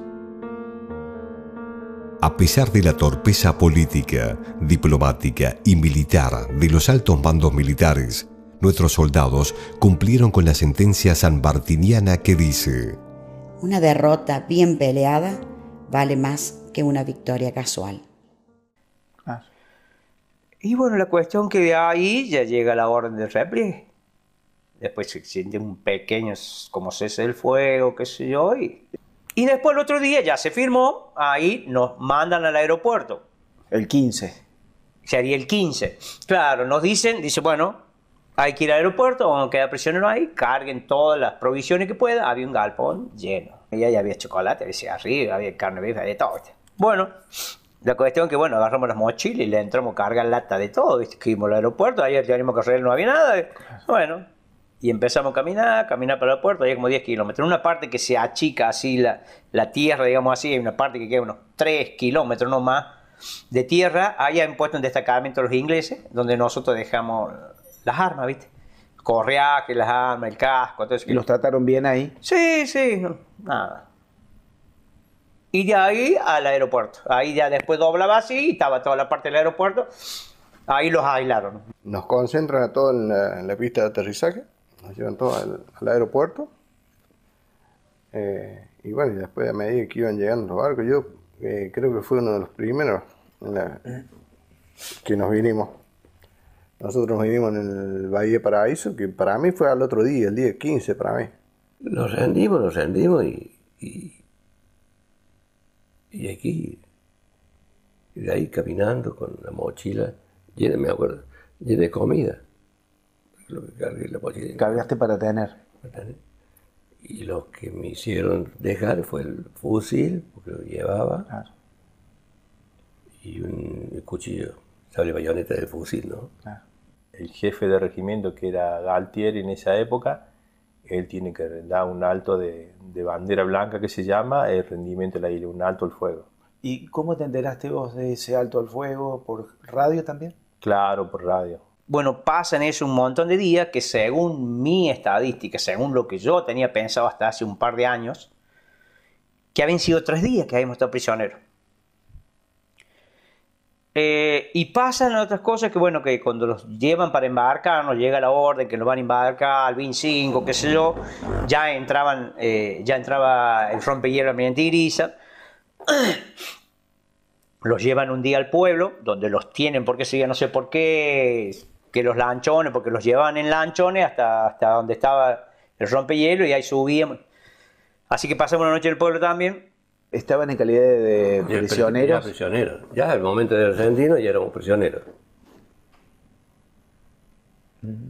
¿Y ahí cómo los trataron esos días? No, bien. Ellos no. Son cuerpos de combate de élite. Ellos ven que el enemigo ya está rendido, no nos molesta para nada. Primero, el primer día tuvimos que ir a entregar las armas. Habían hecho en un campo ahí, y tirarlas amontonadas así nomás. ¿Se entendían? Ellos intentaban hablar con nosotros. Intentaban. Sí, pero en inglés. Claro. ¿Qué hacían? ¿Muchas señas? ¿Cómo era? Sí, o preguntaban si speak in English, Sí, había algunos que hablaban, pero había algunos que, por más que supieran, no querían. No se animaban, no. ¿Te dio temor estar bajo ellos en ese momento? Sí. ¿Qué sentías? Ahí sí. Y no sabía qué iba a pasar. Ya estábamos en manos de ellos. ¿Eran prisioneros? Éramos prisioneros, sí. O sea, ahí ellos toman todo, aparecen todos ellos, toda la gente de los ingleses, con todos los armamentos, todo. Nosotros hicieron todo fila de uno, y entonces teníamos que ir dejando todos los armamentos, todo apuntándote, pues yo no podía reaccionar porque... Digo, sí, tuve como 10 días prisionero, y yo esos días no me acuerdo nada. No te acuerdas nada. Nada. Me acuerdo eso de la tomada y del galpón. Y ahí queda. Y ahí queda. Y de ahí los traen nosotros en el Almirante Iricia hasta Ushuaia, de Ushuaia a Río Grande, y de Río Grande a la base naval Puerto Vera. Incluso se notaba que eran más grandes que nosotros, eran todos más... Por lo menos todos los que nos estuvieron cuidando, custodiando, no sé cómo se llamaría, los que... donde fuimos a dejar las armas, que ahí había muchos soldados de ellos, se notaba que eran mayores que nosotros, mucho. Que decía que hizo el portaaviones ese Canberra, que lo habían hundido, eran todas mentiras, y me trajeron a mí. Y bueno, nosotros salimos de ahí y ellos sí los dieron de comer, todo, los dieron manta para taparse. Y los trajeron hasta Puerto Madryn. El 19 de junio de 1982, más de 4.000 combatientes argentinos llegaron a Puerto Madryn en el buque inglés Canberra y en otras embarcaciones. Los relatos de los argentinos coinciden en que durante el viaje de regreso fueron bien tratados por los ingleses, quienes le brindaron atención médica y alimentación. La patria los ha recibido así, con orgullo. El reencuentro con los seres queridos y el calor de todo un pueblo que les agradece el sacrificio y les agradece la profesionalidad.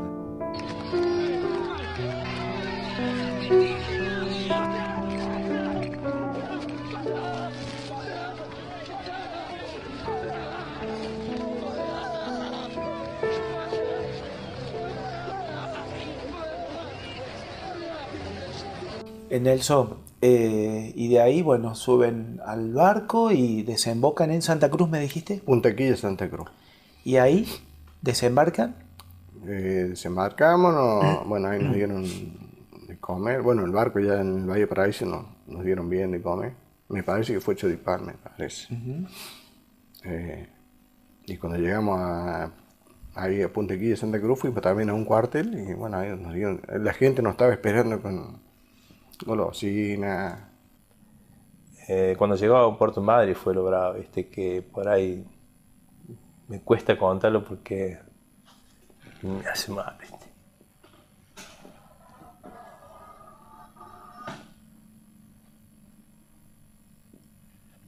Así que eso fue muy doloroso, que la gente esperaba a los chicos y no estaban.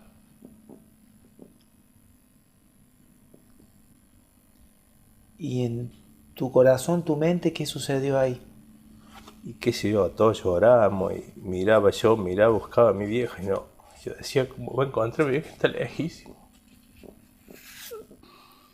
Vinimos de licencia, que ahí nos trajeron en colectivo hasta Bahía Blanca y de ahí había que venirse en tren hasta Villa María, se podía bajar.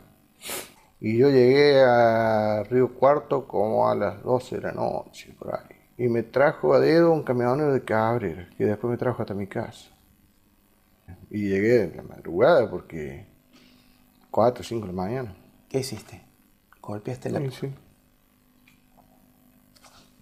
Yo, mi mamá no podía soltar. ¿Y quién abrió la puerta? Sí. La vieja.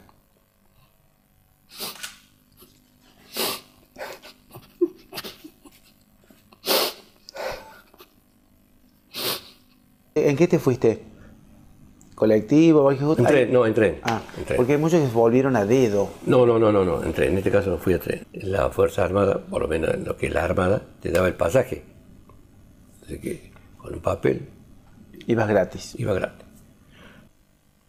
Y no quería llegar de golpe por mi vieja. No sé por qué. No quería llegar de golpe. La emoción. Y me quedo ahí en una plaza sentado y hasta que la veo mi hermana y le digo, hola, ¿qué hace acá? No, anda a avisarle a la mami. Digo, no sé, cosa que pare la pata a la vieja. Está bien, nomás. Bueno, no fui. Y fue con la que primero lloré, con la yaya. Me arrodillé ahí. Lloré no tanto por mí, sino por la gente que falleció. Cagué llorando con ella. Me desahogué mucho con ella. Ahí en rodilla con ella. Estás vivo, hijo. Te tengo acá. Cuando llegué, obviamente vine en colectivo y de la terminal directamente me fui ahí de mi mamá. Lo llevaron en camiones hasta el regimiento donde yo estaba. Y después de ahí nos vinimos. ¿En qué te viniste de esa? Yo me vine en tren que hasta Bahía Blanca, después de Bahía Blanca fuimos a Buenos Aires, y después hasta Rosario, y después me vine para acá. Pero eso vine todo a dedo, yo estaba. No me dieron nada. Por eso te digo, los militares se portaron mal con nosotros. No me dieron nada, me largaron con lo que tenía puesto. Sí, llegué a casa y mi vieja no podía creer que yo había llegado. Que yo golpeé la puerta y me abre, y me dice, me abrazó, ahí bueno, ahí lloramos, todo, ¿viste? Y se sentó y me dice, volviste, dice, yo hice una promesa. Así que bueno, hicimos una promesa, todo, ¿viste? Y la cumplió mi mamá. Culminada la guerra, la Junta Militar implementó una política de silencio. Quizás para ocultar la crueldad con la que trataron a nuestros soldados, o quizás para ocultar las técnicas y tácticas implementadas durante la guerra. Lo cierto es que nuestros soldados quedaron en soledad. Tuve mucho tiempo callado, que nunca se habló tema de Malvinas. Cuando empezó la democracia, ahí se empezó a hablar mucho del tema de Malvinas. Antes de darnos la licencia, nos citó un jefe y nos dijo que traten de... O directamente nos dijeron, no, Malvinas no se habla, Malvinas queda acá adentro. Pero yo no sé qué hay de cierto, ¿no? Pero Gustavo lo habrá escuchado algunas veces, hubo casos donde los soldados les pasaron mal con los jefes. No fue mi caso. No fue mi caso y tampoco lo viví, así que no lo puedo decir. Estoy contando esto hoy recién. Nadie sabe nada. O sea, es la primera vez que yo estoy contando esto. Entonces por eso por ahí me cuesta mucho recordar cosas y bueno, o sea, estoy contando lo que yo viví, la verdad.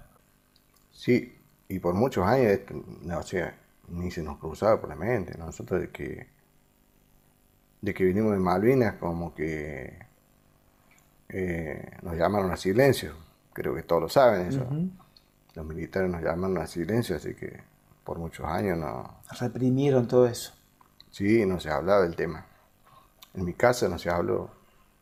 Mis padres y mi madre no, jamás.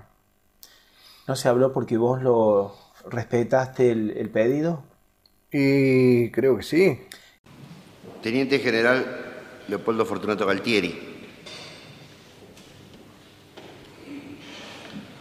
De lo que se ha oído, resulta que usted está acusado de los siguientes delitos: 11 privaciones ilegales de la libertad calificada, una aplicación de tormento, 18 falsedades ideológicas de documento público, una usurpación, 8 reducciones a servidumbre, 217 encubrimientos. Nada tengo que agregar a lo expuesto por mi defensa. Sé que en cumplimiento y en mi condición de comandante en jefe del Ejército, he cumplido con mi deber. Dejo sentado mi reconocimiento a mis camaradas de la Fuerza Aérea y la Armada, fuerzas de seguridad, policiales y a los hombres de nuestro Ejército argentino. Esperaré serenamente y con tranquilidad espiritual y de conciencia el juicio de Dios y de la historia a mi conducta. Nada más, señor. A principios de 1986, en la causa Malvinas, el Consejo Supremo de las Fuerzas Armadas falló condenando a Galtieri a la pena de 12 años de reclusión más su destitución y baja. 3 años más tarde, en octubre de 1989, el presidente Carlos Saúl Menem dictó un decreto de indulto mediante el cual Galtieri, Anaya y Lamiroso recuperaron su libertad y su grado militar.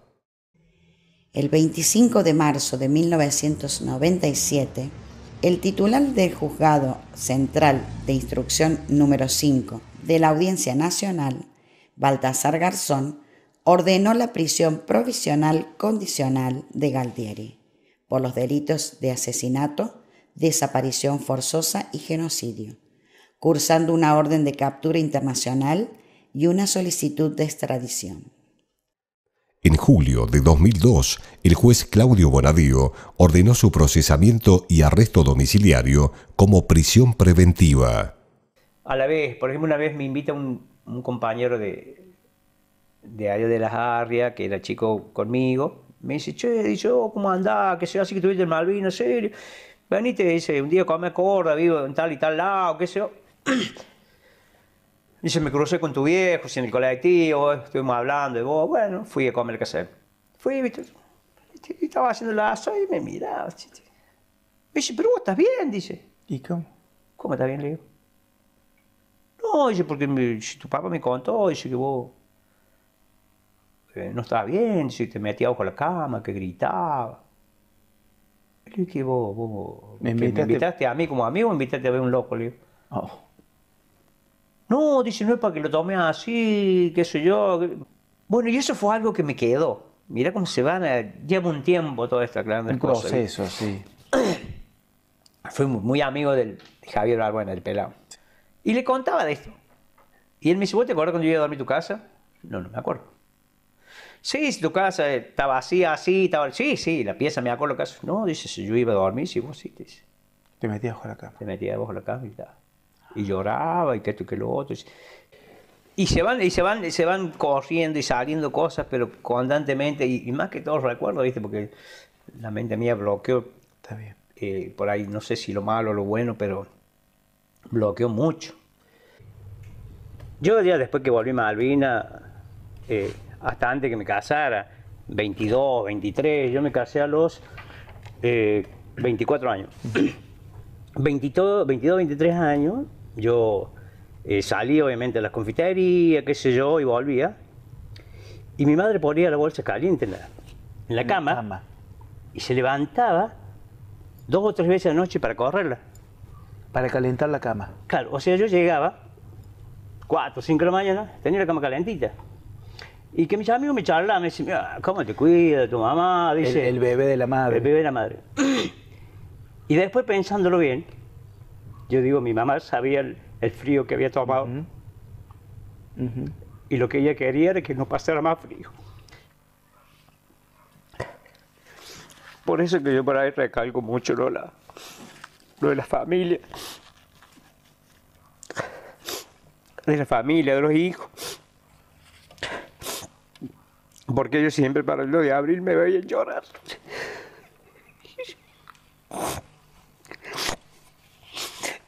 Y eran muy chicos y no sabía por qué.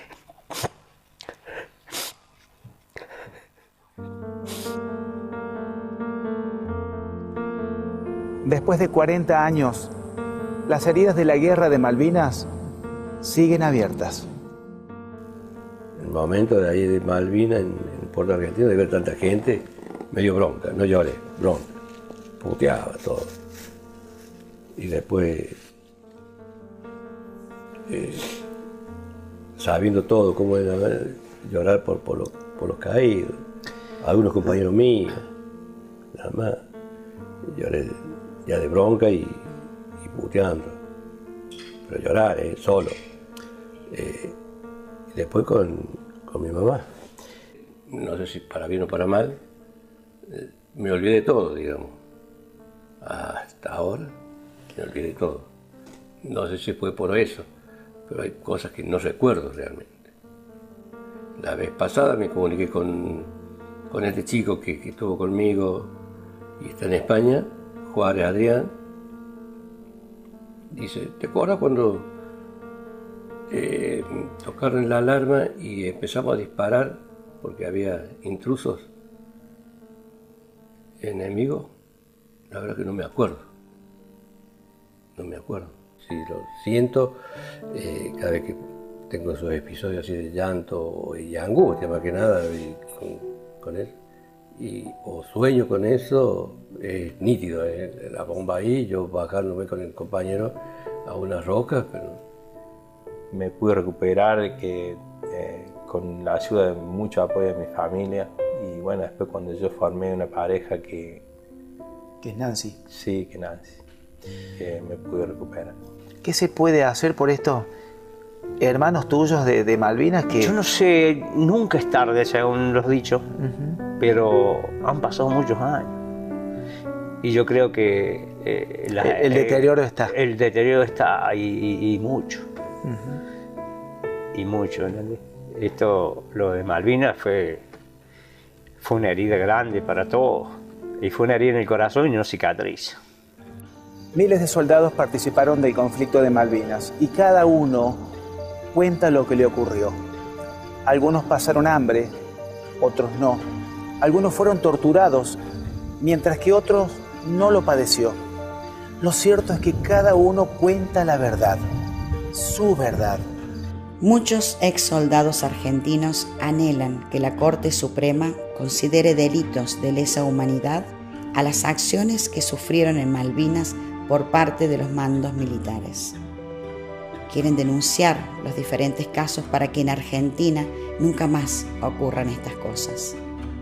Los procesos por abusos en Malvinas ya suman más de un centenar e involucran a decenas de oficiales y suboficiales. Por lo tanto, creo que lo que nosotros queremos es el derecho a la verdad de lo que ocurrió en Malvinas. Tenemos más de 100 denuncias de compañeros que creo que merecen ser escuchadas por lo menos por la Corte Suprema, y para eso estamos acá. La juventud argentina fue protagonista de un hecho histórico. Los chicos de la guerra, así denominados. ¿Cómo recordamos a los soldados que lucharon en Malvinas? ¿Cómo homenajeamos a los caídos en Malvinas? ¿Cómo recordamos a los que volvieron? Muchos sentimientos patrios, pero muchísimo, muchísimo. Que me duele ver cuando no cantan el himno o lo cantan bajo. Me emociono ver flamear una bandera.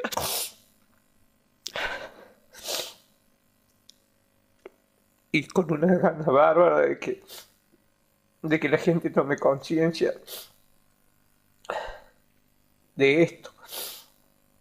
No quiero ninguna clase de tributo ni nada. Solo que tome conciencia, se perdieron muchas vidas. Hay madres y padres que sufrieron un montón.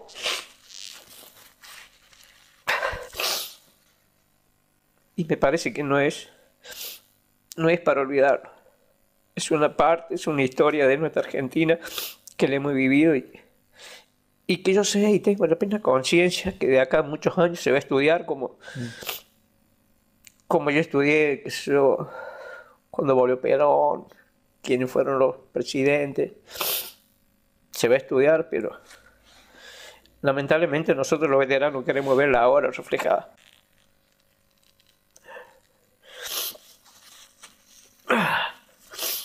Es muy difícil, es muy difícil.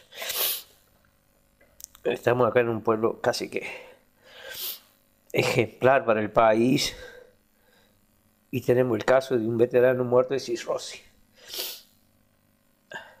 Y en Cabrera uno que 2 días le han faltado, 2 días más y se moría de cirrosis. O sea que, imagínate, eso está pasando acá, que somos un pueblo de ejemplo. Imagínate lo que pasa en mis camaradas correntinos, santiagueños que viven en el monte. Y viene, se levanta una persona y dice, ¿vos sos veterano de guerra? Sí, le digo. Dice, ustedes fueron a robar.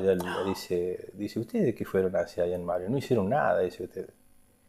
Y yo me quedé mirando, no lo conocía, gustaba el muchacho. Y yo le digo, ¿y por qué no fuiste vos? Le digo, si había gente que pidieron voluntario, ¿vos por qué no fuiste? ¿Que te tuviste miedo? Estoy muy agradecido con todas las cosas que los hacen sentir a nosotros como veteranos de guerra. No sé si en otros pueblos o en otras provincias eran igual, pero me parece que son muy pocas. Para todos los veteranos, no en mi solo caso, porque yo tengo una hija que se llama Malvina. Malvina es todos los días, todos los benditos días. En los últimos años, gracias al trabajo conjunto del Comité Internacional de la Cruz Roja, el equipo argentino de antropología forense y los gobiernos argentino y británico, se realizaron tareas de identificación de los caídos enterrados en el cementerio Darwin con la leyenda Soldado Argentino, solo conocido por Dios. Hasta el momento se identificaron alrededor de 100 tumbas.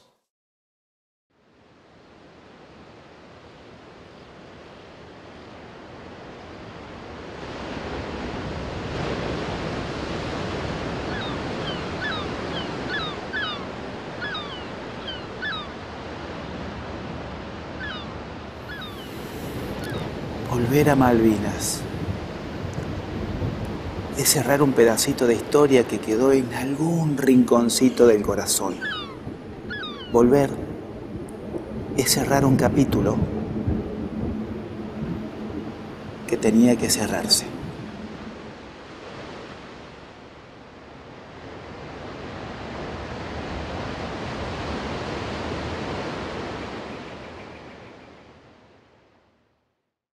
A mí me gustaría volver a Malvinas, no te digo que no me gustaría. Sí. ¿No volviste vos? No volviste más. No volví más. Me gustaría volver a Malvinas, pero qué sé yo, ir con alguna persona que más o menos entienda el tema del idioma. ¿Cómo surge la idea de una vuelta a Malvinas? ¿Vos ya tenías ideas? ¿Siempre querías volver? Sí, siempre quise volver porque, como comenté al principio, ni bien salimos de la base, yo empecé a escribir un libro diario. Y bueno, el objetivo mío era querer encontrar el libro diario. Sé que no lo pude sacar cuando lo replegamos porque estaba lleno de soldados, mis refugios. Y bueno, y era esa intención, esa era una. Y la otra es de saber si un compañero que había caído en combate antes del repliegue estaba reconocido. ¿Cómo se concreta el viaje? Y se concreta de que me comenta Buffarini acá de Cabrera, otro veterano de guerra, que ha habido un muchacho de Villa María, ha habido Malvinas. De que todo decir, bueno, ponemos una fecha, bueno, sí, se buscó una fecha que no hiciera tanto frío. Claro. Me parece que fue septiembre, algo así. ¿Y de acá cuántos fueron, Jorge? Bueno, de acá de esa fui yo solo, pero fueron 2 chicos de Cabrera, después 3 de Cabrera, de Río Cuarto. ¿Fue todo un grupo? Un grupo, sí, éramos 14. Cuando llegaste, que pisaste suelo malvinense de nuevo que... No, la primera sorpresa fue ver el aeropuerto nuevo que tenían ellos. Nada que ver. Y la base militar que había. Fuiste a tu trinchera y ¿qué pensabas encontrar? No sé si pensabas encontrar el libro. No, porque o sea, yo tenía dos sectores. Tenía una trinchera que estaba contra unas lajas grandes así, todo piedras amontonadas, donde ahí dormía. Y después había como un refugio grande donde nos juntamos, que ahí donde yo había dejado las cosas. No en mi trinchera, sino en mi refugio. Bien, y estaba tapado. Eso se ve que estaba todo tapado. ¿Y vos ya ibas pensando que no lo ibas a encontrar porque es papel, o no? Yo tenía esperanza. No, sí tenía esperanza. Tenía esperanza. Y después, bueno, por ejemplo, hay un museo de todo que hay varios. ¿Y no estará ahí? No, lo busqué. Hay varios libros diarios. Cuando fuiste al cementerio. Cuando fui al cementerio, sí, estaba reconocido. ¿Lo encontraste rápido o sí, buscaste? No, lo encontré rápido. Porque mi sueño era ir a Malvinas y bueno, quería conocerlo. Pero bueno, pasaba el tiempo y yo escuchaba a los demás veteranos que habían ido, que era económicamente era casi, para mí, que era siendo empleado, era casi imposible. El colegio técnico nos pide que vengamos a dar una charla en el DESA Folklore. Cuando termina la charla, María Elena toma el micrófono para agradecer esas cosas y ahí me anuncia que nos regalaban el viaje.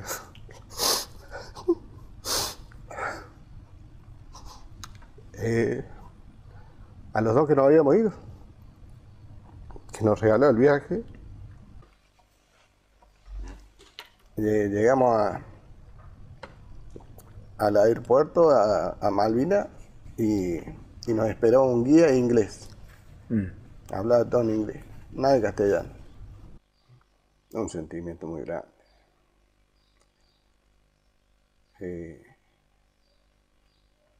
No sabía que eran, cuando yo había ido a Malvinas no sabía que eran tan lindas.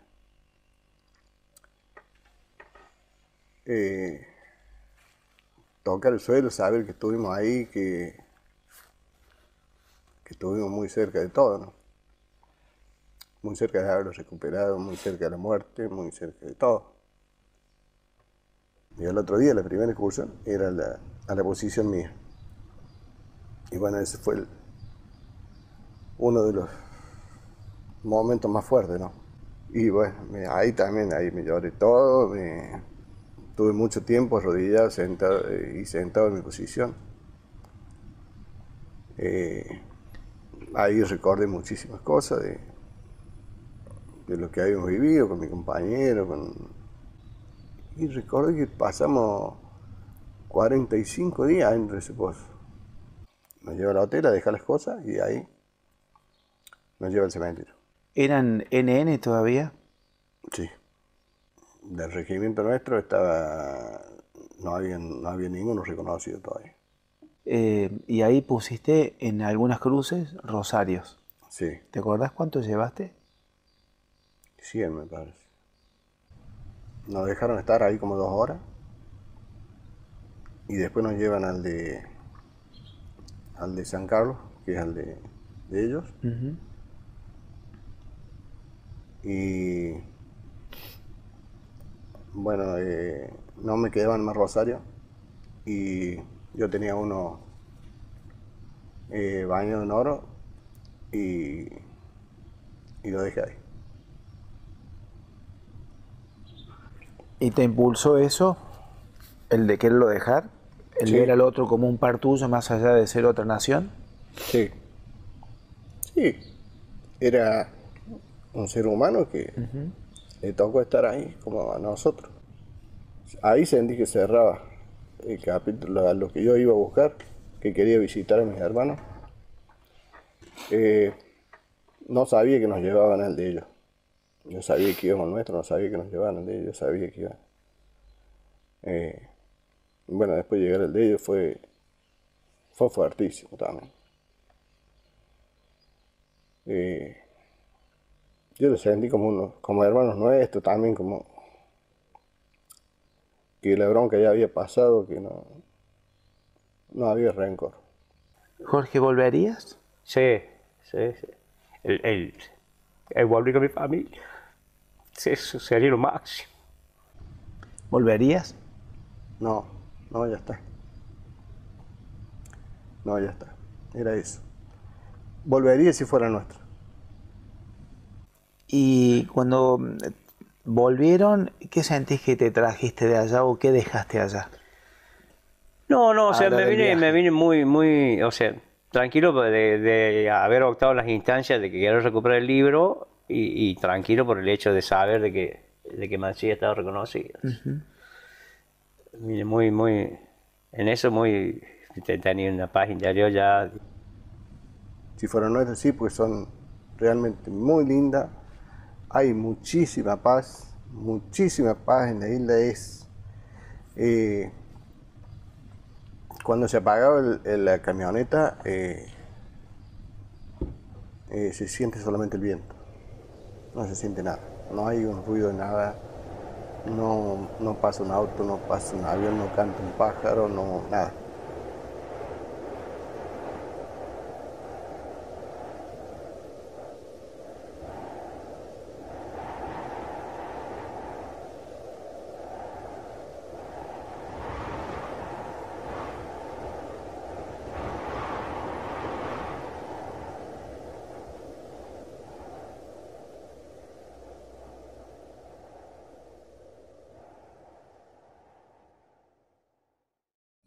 Los chicos de Malvinas, los veteranos de guerra. Sus voces son indispensables, sus voces nos hacen pensar y repensar, sus voces son la memoria de toda democracia. Es importante contar la historia de Malvinas para no volver a caer en el error de la guerra. Y para que nuestros descendientes sepan lo valiente que fueron nuestros soldados. Las voces que ya no callan, las voces que hablan alto y que cuentan esta historia. Son los ecos que resonarán por siempre en el corazón de cada argentino.